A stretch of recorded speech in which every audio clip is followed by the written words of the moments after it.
welcome back to THU TV. This is our live stream. My name is Christopher Nichols. I'm going to be talking about creativity and technology.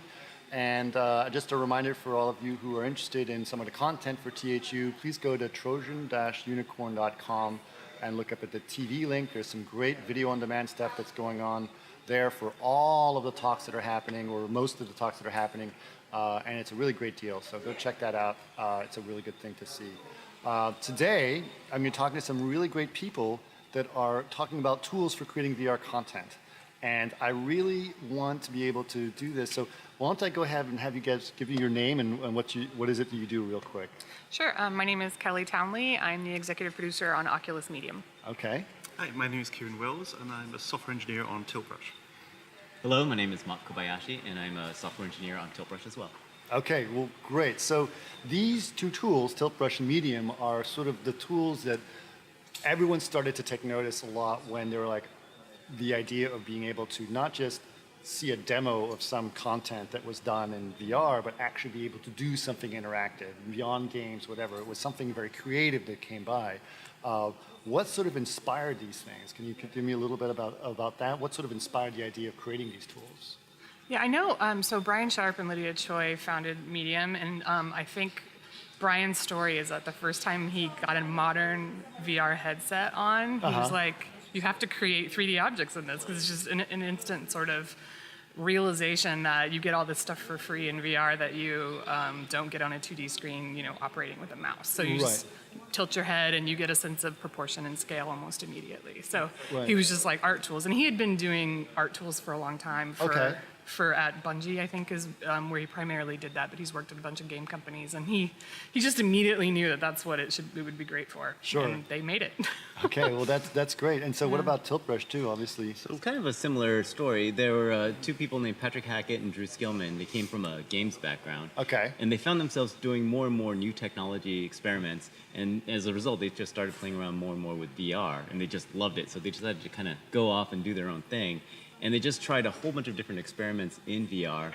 And I think they started with like maybe a chess game or something, multiplayer chess. And then Drew had the idea, it's like, well, what happens if we attach a marker to the end of it?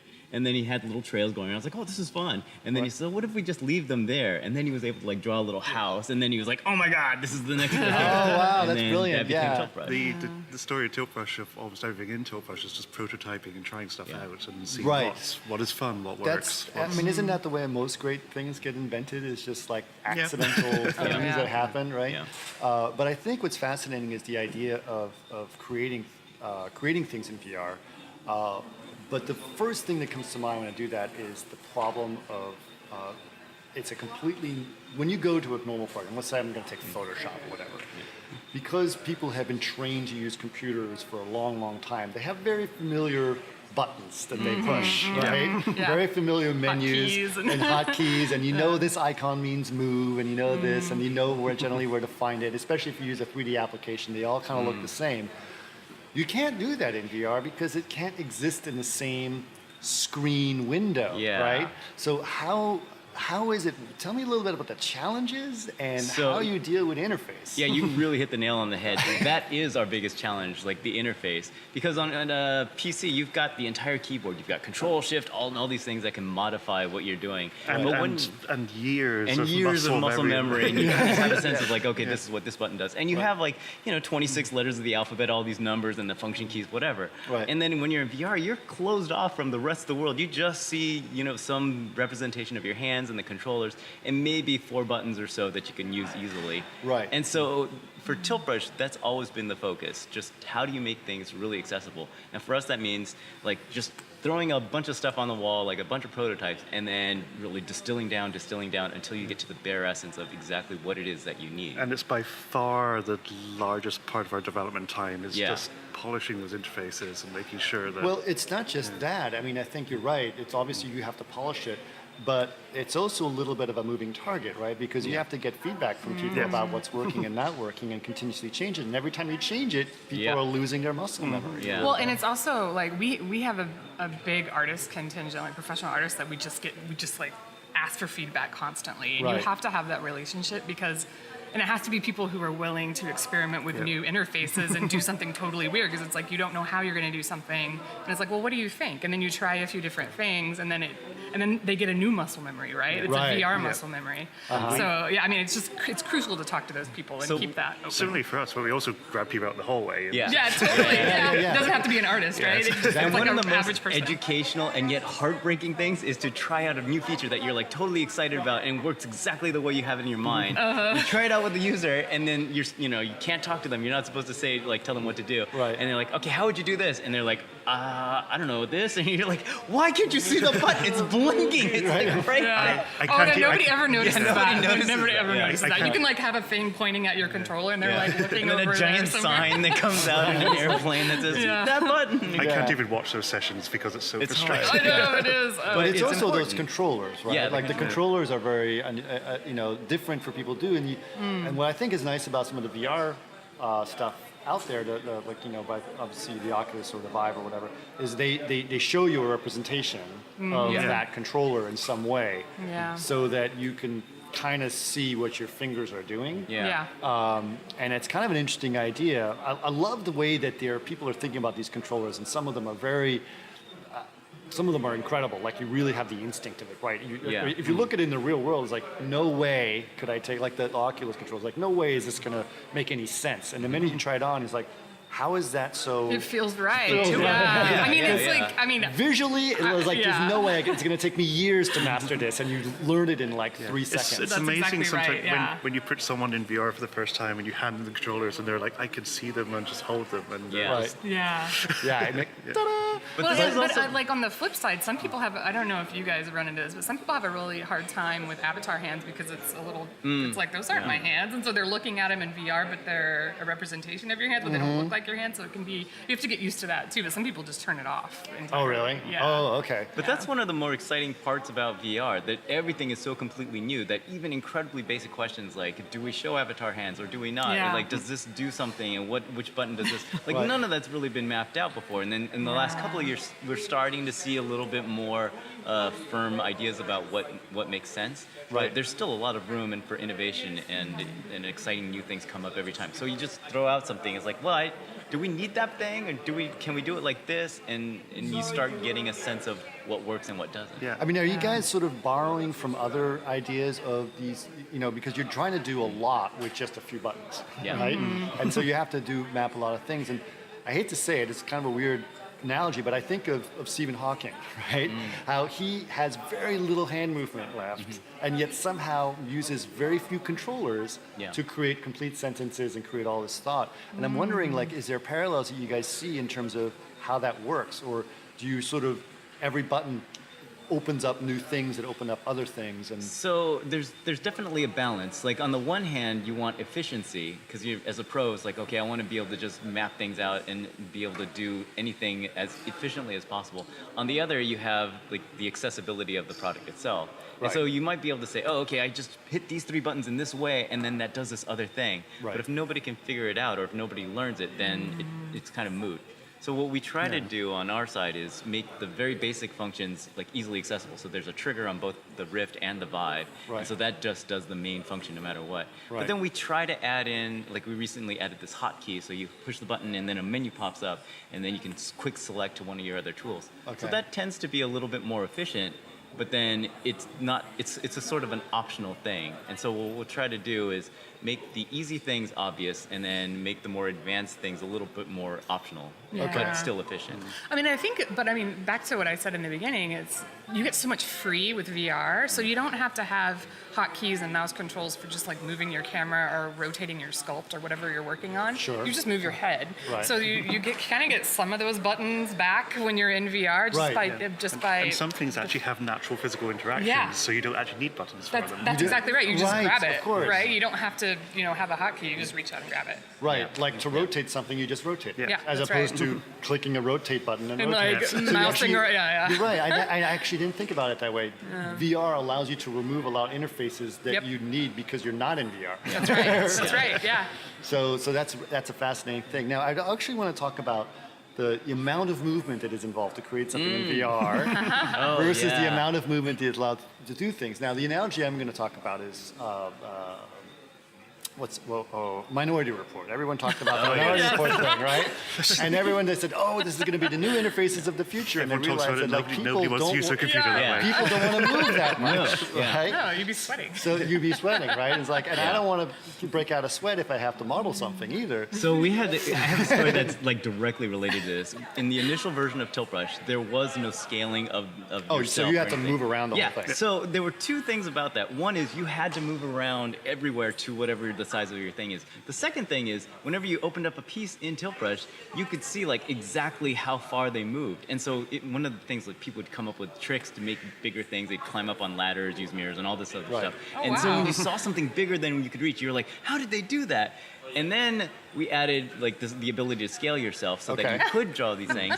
But internally within the team, we had a little bit of debate about that because on the one hand, of course, it's going to be like way more convenient and you'll be able to create all these amazing different things. But on the other hand, a little bit you lose a little bit of that. It's like you see a masterpiece and then you get a little bit closer and you see it was made out of toothpicks. Right. And you're like, oh my God, that's even more amazing. And so there was a bit of that aspect with the original Tilt Brush. It's like, oh, okay, when you saw a large thing or a small thing, you knew that person had to actually move that far. This new tool is making Yeah. it too easy. And it was a tool making it too easy. And in the end, we were like, oh, we just got to do it. And then we had we test a lot with artists, and we have artists come in and work with us a lot, which is fantastic.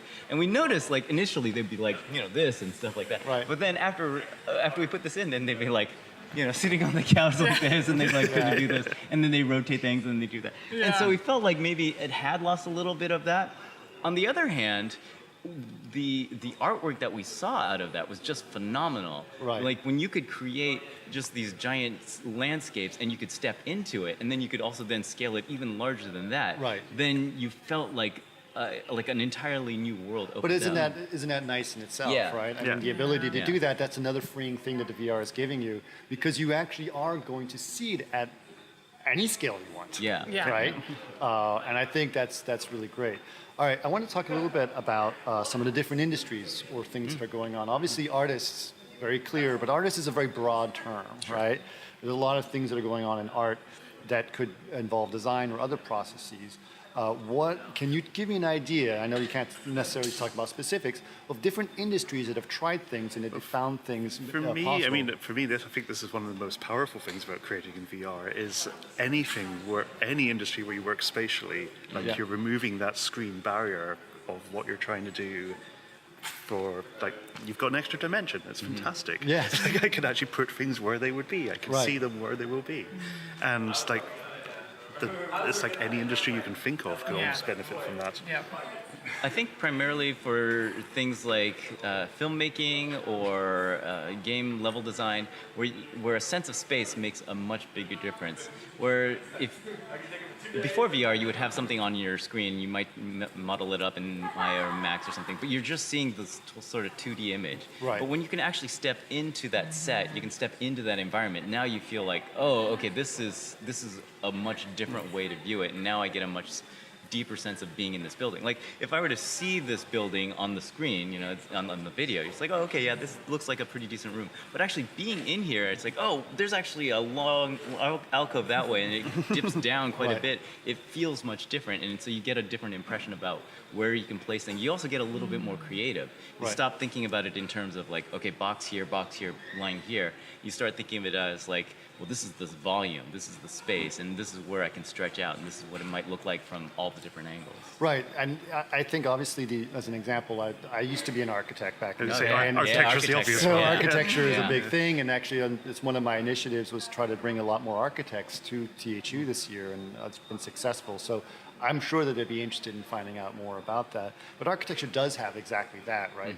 What's funny is I know a lot of the younger technical guys and work in architecture firms or art viz places. They've tried VR and they're like, this is amazing, and they cannot get the old renowned designers to put on the headsets because they just resent it, right? I was like, I mean, I think I don't know specifically about architecture, but I think that in general that you have these old school people who are very hands-on with their craft, and it's really hard to make that jump. I mean, some people have that curiosity about new tech and they want to try it, but some people are just like, nope, I want my pen and paper, and I totally get Right. that. But I think what's interesting about those specific people is not just the pen and paper thing. I mean, some of them don't like it. I know Frank Gehry hates it, but that's fine. But some people, like, I don't know, and they said, please just try it on. I'm not going to ask you to do anything. Just look around. And they do that, and they go, oh, wow. It's like, wait, is that where that door is supposed to? Yeah. And then they immediately find themselves subconsciously going into design decision mode. Totally. And they're realizing that what they're seeing is so much more of a representation than they would get from the 2D image, right? Yeah. So the design process is really big in that way. But do you see people like industrial designers using this as well? Are you getting some of those types of people as well? A little bit. We get a lot of people that are interested in it. We don't know exactly, what they're using it for internally, but we certainly see a lot of people thinking. There's a lot of interest, and then a lot of people are thinking like, well, how do I integrate this into my existing processes and workflow? That's and, right. Right. Yeah. And I mean, that seems really common, actually. Yeah. It's like more of an augment tool, right? Rather than like a complete replacement of anything at this point. Right. So people are looking at this and then trying to take whatever was created in tilt pressure medium and then exporting that out and rendering it or doing things like that. So they're using it we definitely see people exporting from tilt pressure and whatever medium, and then doing other things with it, either 3D printing or printing or rendering it in different engines. Right. Yeah. Yeah. I mean, people do use that. That's probably the biggest use of medium right now is So exporting as it's an basically, asset. I mean, I hate to say it, but it's kind of like a replacement of ZBrush in a lot of ways. I mean, medium for sure, yeah. Right. I mean, yeah. Right, which is fine. I mean, I think that's an interesting use case for it. But obviously, tilt brush has always had this nice little style to it. Yeah. Right? It was kind of giving something that had a paint feeling to it, right? Had this idea of painting, but painting in 3D is kind of a very strange. Yeah, so we've always focused on making it accessible and open, because our mission is more about bringing people into VR and showing them how cool it can be, and through creative uses, then you can make something that is literally your own work. Right. And so as a result, we kind of add a lot of brushes that are really fancy, but then we also have much more like serious brushes that fine artists might be used to as well. And then I think the goal is to have a tool that is accessible to everybody, but also can be used for serious things. And so, for that, all you need is like some rudimentary export system, and then they can do whatever they want. Yeah, it's never the idea if you're like in some professional process that you would do everything in tilt brush. This is just one part of the pipeline. One part of the pipeline. Right. Yeah, and people are always going to use a tool, and whatever you're going to come up with some crazy way to use it that you never would have planned for or designed for, and they're going to do something amazing with it. So it's kind of just like making it easy, but also you can do complicated things too, and then just kind of letting it loose and see what Absolutely, people come up that's with. the best thing, but also the scariest thing, because it's like, People post stuff all the time. We're like, what? How did you use the lathe in that way? And they're using it to make like perfectly, like wheels and like all these like crazy things. It's just, that's great. Yeah, But I we mean, never but would've thought about that's the thing. You guys are in the middle of this, and where you're really Yeah. sort of experimenting and reacting to this process and this workflow. Where do you guys see this going from here? I know that you get, maybe it is just sort of reacting towards what people are doing, or do you think there's some bigger images or bigger ideas that can happen from this? I mean, I think VR art in general, it's just insane exploding. There's so many tools out there. Yeah. I mean, Medium itself has only been out since December. We haven't even been released for a year yet, and Tilt Brush not that much longer, but it's like, the number of artists working in these tools just in like 6-8 months is insane. Really? And so like if you project that forward to a year from now, I can't even really imagine. Yeah. It's kind of hard actually because it's just But going I actually so fast. think, I think it's also important to think about the idea of VR art, because I think that the first time I got introduced to that idea was from a friend of mine who was actually at THU several years back named Kevin Mach. Oh yeah, You know Kevin, right? And he's really into fractals and old school procedural things, stuff. Yeah. And he creates sort of interactive art pieces that you float through. And he's very trippy, very cool. But just the idea of creating non-form space, or creating something that's it's free. You don't necessarily have to ground it into anything. That's the other thing that's nice about VR. You guys are creating art that doesn't need gravity. Well, I think it'll be interesting to see. So right now, because also VR is very new, we're connecting everything to kind of physical paradigms and like try not to. I guess there's the whole nausea thing and all the rest. But as people get more used to it, I think you're going to start to see some very interesting things. Yeah. Yeah. So what do you think that people are going to sort of use this to author things? Can you guys author things out of that so you can publish your art in Tilt Brush? You guys can do that, right? Yeah, so as a matter of fact, we're talking on Friday about how you can use Tilt Brush in authoring things. Let's Thank you talk for that. about that. Yes. So we originally just had like a drawing app, and you made things, and then you could just view it in Tilt Brush. And we've kind of since then expanded a little bit beyond that. It's like, well, can you view it outside of VR? And so actually, our last release, there was a big push to make things accessible on a website. So now you can publish directly from Tilt Brush to a website. But even before that, we started experimenting with this idea. People would come to us and say, oh, I want this feature in Tilt Brush. Oh, I wanted this feature. Oh, I want to do something like this with that. And so we created this thing called Tilt Brush Toolkit. And what that will let you do is you create some drawing or asset, whatever you want, inside Tilt Brush. Yep. And then you export it, and then you can pull it inside Unity and have it look exactly the same way. And so from there, you could create and author anything you want in there. Oh, okay. So people have made things like music videos or little video games or interactive experiences. Right, or so you even just create the movies. content and put it right in there and it Exactly, fits in there. Yeah. And then So it that's just your sort of fits basically together. Unity creation kit in a sense, Yeah, right? yeah, Yes.